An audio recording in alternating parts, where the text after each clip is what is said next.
पहलवान गुरुदीन महिला महाविद्यालय से मैं असिस्टेंट प्रोफेसर रंजना श्रीवास्तव पहलवान गुरुदीन ग्रुप ऑफ कॉलेज के यूट्यूब चैनल पर आप सभी का स्वागत करती हूँ।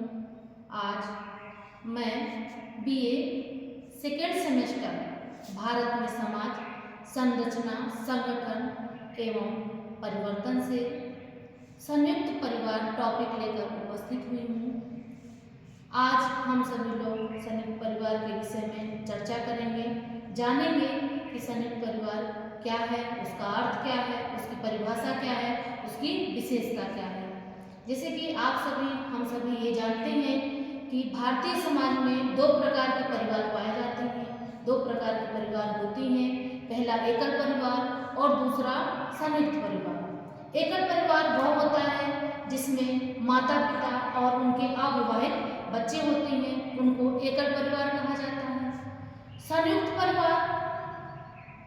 परिवार में 3 पीढ़ी से ज़्यादा व्यक्ति एक साथ निवास करते हैं।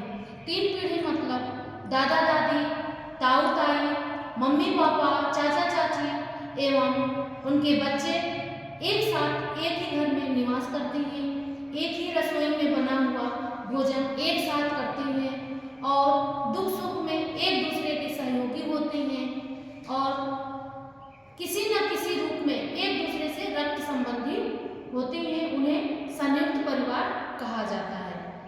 संयुक्त परिवार में 3 पीढ़ी या 3 पीढ़ी से ज़्यादा व्यक्ति एक साथ निवास करते हैं, उन्हें संयुक्त परिवार कहा जाता है।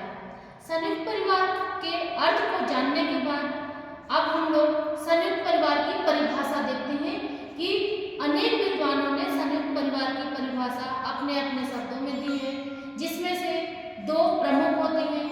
पहली है इरावती कर्वे ने अपने शब्दों में क्या परिभाषित किया है, संयुक्त परिवार के बारे में क्या बताया है, आइए देखते हैं।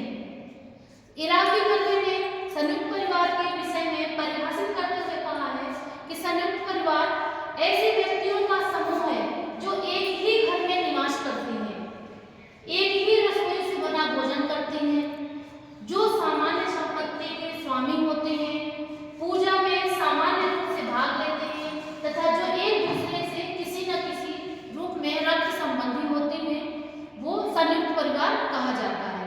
यानी संयुक्त परिवार ऐसे व्यक्तियों का समूह है जो एक ही घर में, जैसा कि अभी हमने बताया कि 3 पीढ़ी या 3 से ज़्यादा पीढ़ी के लोग एक साथ एक ही घर में निवास करते हैं, एक ही रसोई से बना भोजन करते हैं और दुख सुख में एक दूसरे के सहयोगी होते हैं तथा किसी न किसी रूप में रक्त संबंधी होते हैं, उसे संयुक्त परिवार कहा जाता है।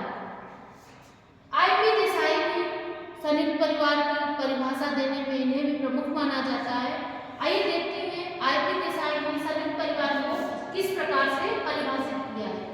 उन्होंने अपने शब्दों में बताया है कि हम उस परिवार को संयुक्त परिवार कह सकते हैं जिसमें अनेक पीढ़ी के सदस्य एक साथ निवास करते हैं। 3 या 3 से ज़्यादा पीढ़ी के लोग एक साथ एक ही घर में निवास करते हैं, उसे संयुक्त परिवार कहा जाता है तथा संपत्ति, आय, पारस्परिक अधिकार एवं कर्तव्यों के द्वारा एक दूसरे से संबंधित होते हैं, उसे संयुक्त परिवार कहा जाता है। संयुक्त परिवार का अर्थ परिभाषा जानने के बाद आइए देखते हैं संयुक्त परिवार की क्या विशेषताएं हैं। संयुक्त परिवार की विशेषताओं के बारे में हम देख सकते हैं। पहला है बड़ा आकार। एकल परिवार जैसे 2 और 3 परिवारों का समूह होता है, उसे संयुक्त परिवार कहा जाता है।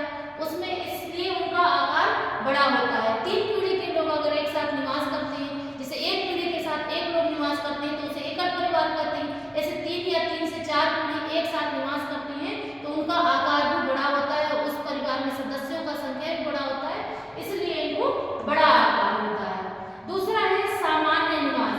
जब 3 पीढ़ी के लोग एक साथ एक ही छत के नीचे एक ही घर में निवास करते हैं तो वो सामान्य निवास, सबके लिए सामान्य व्यवस्था की जाती है, उसको सामान्य निवास कहेंगे। सामान्य रसोई, एक ही रसोई में 3 परिवार के 3 पीढ़ी के लोग एक ही रसोई का बना हुआ भोजन एक साथ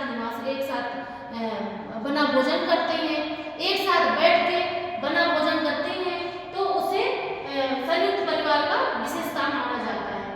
संयुक्त संपत्ति, उसमें संयुक्त परिवार की जो संपत्ति होती है वो सभी के लिए समान होती है, उसमें न किसी का ज़्यादा होता है न किसी का कम होता है। जरूरत पड़ने पर, आवश्यकता पड़ने पर सभी के लिए उतना खर्च किया जा सकता है। अगला है धार्मिक क्रियाओं की संयुक्तता। जैसे धार्मिक क्रियाओं को, धर्म पूजा पाठ यदि हम लोग अपने घर में करते हैं तो सब औरतें मिलजुल कर, सभी सदस्य मिलजुल कर एक साथ धार्मिक क्रियाओं में भाग लेते हैं, उसे संयुक्त परिवार में ऐसा किया जाता है।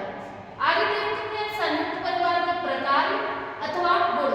संयुक्त परिवार के प्रकार अथवा गुण को दो भागों में हम लोग समझ सकते हैं। पहला है सामाजिक तथा सांस्कृतिक क्षेत्र में कार्य और दूसरा है आर्थिक क्षेत्र में कार्य। तो सबसे पहले सामाजिक तथा सांस्कृतिक क्षेत्र में इसका कार्य देख लेते हैं। इसमें पहला है सामाजिक सुरक्षा, दूसरा है समाजीकरण का कार्य, तीसरा है निराश्रितों का संरक्षण, चौथा है संस्कृति का प्रशिक्षण, पांचवा है अनुभवों का संरक्षण, छठवां है व्यक्तिवादिता पर नियंत्रण, सातवां है स्वास्थ्य मनोरंजन, आठवां है अनुशासन की सीख। अब संयुक्त परिवार के प्रकार में दूसरे क्षेत्र में कार्य देख सकते हैं, आर्थिक क्षेत्र में कार्य। आर्थिक क्षेत्र में पहला है अनिवार्य आवश्यकताओं की पूर्ति, दूसरा है संपत्ति के विभाजन से रक्षा, तीसरा है धन का अधिकतम उपयोग। तो आज हम लोग संयुक्त परिवार का अर्थ, परिभाषा एवं विशेषताओं के विषय में जाने